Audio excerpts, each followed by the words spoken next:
ایمان لاؤ اللہ پر اور اس کے رسول پر جیسا کہ ایمان لانے کا حق ہے. بات وہی ہو گئی نا. وہ پہلا تمہارا قانونی ایمان تھا، اصل ایمان کچھ اور ہے. اسی کو سورہ نساء میں فرمایا یا ایھا الذین آمنوا آمنوا باللہ ورسولہ والکتاب الذی نزل علی رسولہ والکتاب الذی انزل من قبل. اے ایمان کے دعوے دارو ایمان لاؤ جیسا کہ ایمان لانے کا حق ہے، اللہ پر بھی اور اس کے رسول پر بھی، اور اس کتاب پر بھی جو اپنے رسول پر اس نے نازل فرمائی، اور اس کتاب پر بھی جو پہلے نازل کی تھی. تؤمنون باللہ ورسولہ وتجاہدون فی سبیل اللہ باموالکم وانفسکم. بالکل وہی آیت نمبر 15 بن گئی کہ نہیں سورہ حجرات کی. ایمان لاؤ اللہ پر اس کے رسول پر، یا ایمان رکھو اللہ پر اس کے رسول پر جیسے کہ ایمان کا حق ہے، اور جہاد کرو اللہ کے راہ میں اپنی جانوں اور مالوں کے ساتھ. تؤمنون باللہ ورسولہ وتجاہدون فی سبیل اللہ باموالکم وانفسکم ذالکم خیر لکم ان کنتم تعلمون. یہی تمہارے حق میں بہتر ہے اگر تم سمجھو. اگرچہ بظاہر تو گھاٹے کا سودا ہے دنیاوی اعتبار سے. اللہ کی راہ میں جہاد کرنا جان کا اندیشہ ہے. قتال کے لیے نکلنا جان کا، جو اگر بچ کے آ گئے تو ایک نئی زندگی سمجھیے، ورنہ انسان میدان جنگ میں جاتا ہے تو جان ہتھیلی پر رکھ کر جاتا ہے. مال مانگا جا رہا ہے اللہ کی راہ میں، مال دے کر دنیا میں تو بہرحال دولت کی کمی کا احساس ہوتا ہے نا. اگرچہ تمہیں گھاٹے کا سودا نظر آتا ہے، حقیقت میں یہی نفع کا سودا ہے اگر تمہارے پاس علم حقیقی ہے. اب ان دو مقامات سے جو نتیجہ میں نے نکالا، there can be no ایمان without jihad فی سبیل اللہ. There can be no salvation on the day of judgment without jihad فی سبیل اللہ. کس قدر اہم ہے جہاد فی سبیل اللہ کو اب سمجھنا، اس کے تقاضوں کو جاننا، اس کی شرائط کا فہم حاصل کرنا. اس ضمن میں جو دنیا میں آج غلط فہمیاں پھیلی ہوئی ہیں اور زبردستی پھیلائی بھی جا رہی ہیں جان بوجھ کر، اس کا اصل سبب ہم خود ہیں. ہماری بہت بڑی غلطی ہوئی کہ ہم نے جہاد اور قتال کو ہم مانی قرار دے دیا. یہ بھی جوڑا وہی ہے، عام اور خاص. لیکن جہاد اور قتال یہ ہم مانی نہیں ہیں، سینونیمس نہیں ہیں. اسی لیے میں نے سورہ صفی کی آیت نمبر 4 بھی آپ کو سنائی. اب یہ اس اعتبار سے جہاد اور قتال فی سبیل اللہ پر قرآن مجید کی جامع ترین صورت ہے. کل 14 آیتیں، اس میں جہاد فی سبیل اللہ کا ذکر بھی ہے یہ آیت نمبر 11 کے اندر، اور آیت نمبر 4 میں قتال فی سبیل اللہ کا حکم بھی ہے. ان اللہ یحب الذین یقاتلون فی صفا صفا کانہم بنیان مرصوص. اللہ کو محبوب تو وہ بندے ہیں اس کے جو اس کی راہ میں جنگ کرتے ہیں صفیں باندھ کر گویا کہ سیسا پلائی ہوئی دیوار ہے. قتال فی سبیل اللہ، جہاد فی سبیل اللہ، دو اصطلاحات ہیں، ان کا مفہوم بالکل ایک تو نہیں ہو سکتا. ہمارے ہاں ان دونوں کو مترادف قرار دے دیا. اس کے نتائج کیا نکلے؟ قتال ہر وقت تو ہوتا ہی نہیں، لہذا جہاد ثانوی شے ہو گیا، اس کی اہمیت ہی نہیں رہی. وہ جو بیک برنر کی جگہ ہوتی ہے وہاں رکھ دیا گیا. بعض لوگوں نے ایک اور غلطی کی اس کے برعکس، جہاد کی اہمیت کے پیش نظر انہوں نے اسے ارکان اسلام میں داخل کر دیا. یہ بہت بڑی جسارت ہے، اس لیے کہ متفقون علیہ حدیث حضرت عبداللہ ابن عمر سے میں سنا چکا ہوں 5 ارکان اسلام کے، اور حدیث جبرائیل میں اسلام کی ڈیفینیشن وہی 5 چیزیں. چھٹی چیز داخل کرنے کا کسی کو حق نہیں. ارکان اسلام میں جہاد فی سبیل اللہ شامل ہے، ارکان ایمان میں شامل ہے. There can be no ایمان without جہاد فی سبیل اللہ, and there can be no salvation. نجات کا کوئی امکان نہیں ہے اگر جہاد فی سبیل اللہ نہیں. ہم نے مترادف بنا کر ایک طرف تو سیکنڈری حیثیت دے دی اس کو, اور اس سے ستم بالائے ستم مسلمان جنگ کرے وہ جہاد فی سبیل اللہ ہے.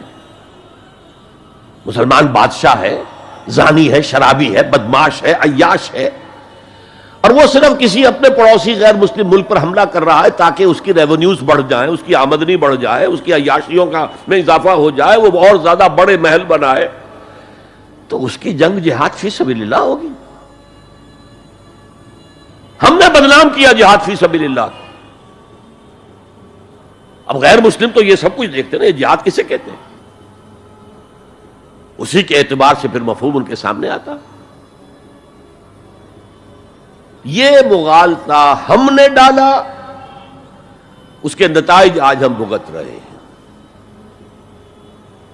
اب سمجھیے مثبت طور پر جہاد فی سبیل اللہ ہے کیا، اس کے مراحل کیا ہیں. اب دیکھیے یہ جو جہاد ہے یہ اس کائنات کی سب سے بڑی حقیقت ہے. Every living organism on this planet is continuously in jihad. آپ خود کہتے ہیں struggle for existence. مقابلہ نہیں ہوتا اس میں. کاروبار میں مقابلہ ہو رہا ہے، ملازمتوں میں مقابلہ ہو رہا ہے، مقابلوں کے امتحان ہو رہے ہیں. حیوانات جرثومے چھوٹے چھوٹے سے struggle for existence. اسے جہاد زندگانی کہیں گے آپ. جہاد زندگی. Every living creature, every living organism is engaged in continuous jihad, struggle for existence. اس کو جہاد زندگانی کا لفظ دیا اقبال نے. یقین محکم عمل پہم محبت فاتح عالم، جہاد زندگانی میں ہے یہ مردوں کی شمشیریں.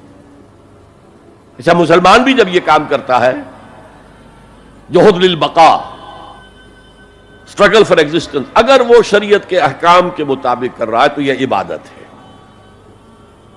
اگر حرام ذریعے استعمال کر رہا ہے، غلط ذریعے استعمال کر رہا ہے، دھوکہ دے رہا ہے، جھوٹی قسمیں کھا رہا ہے، تو یہ حرام کے درجے میں چلا گیا. اور اگر آپ اپنی اس جہد بقا کو، جہاد وجود کو، جہاد زندگانی کو اسلام کے اصولوں کے مطابق کر رہے ہیں، یہ عبادت ہے. حضور نے فرمایا القاسم و حبیب اللہ، جو شخص محنت کر کے کماتا ہے وہ اللہ کا ساتھی، اللہ کا دوست ہے، حبیب اللہ. اور سب سے بہترین کھانا بتایا وہ ہے رزق جو اپنے ہاتھ کی کمائی سے ہو، محنت، مشقت. بہرحال یہ جہاد کا ایک آغاز ہے. میں نے کہا تھا یہ یونیورسل فینومینن ہے، یونیورسل. اس کائنات کی سب سے بڑی حقیقت یہی ہے. اس سے اوپر اٹھیے، انسانی سطح پر سب سے بڑا جہاد اپنے حقوق کا حصول، the freedom struggle, the struggle for self determination. کوئی قوم آ کر آپ پر حاکم ہو گئی، اس سے نجات حاصل کرنا. یہ جہاد فی سبیل الحریت. فی سبیل کسے کہتے ہیں؟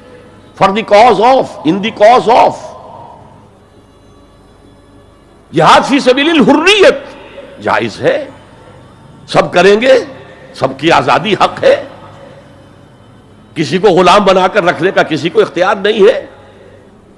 تو struggle for freedom it's a universal phenomenon. اور مسلمان بھی اگر کرے گا اور اللہ کی حدود کے اندر رہ کر کرے گا تو وہ بھی اللہ کے ہاں وہ اجر و ثواب کا مستحق ہوگا، بلکہ اگر جان دے دے گا شہید شمار ہوگا.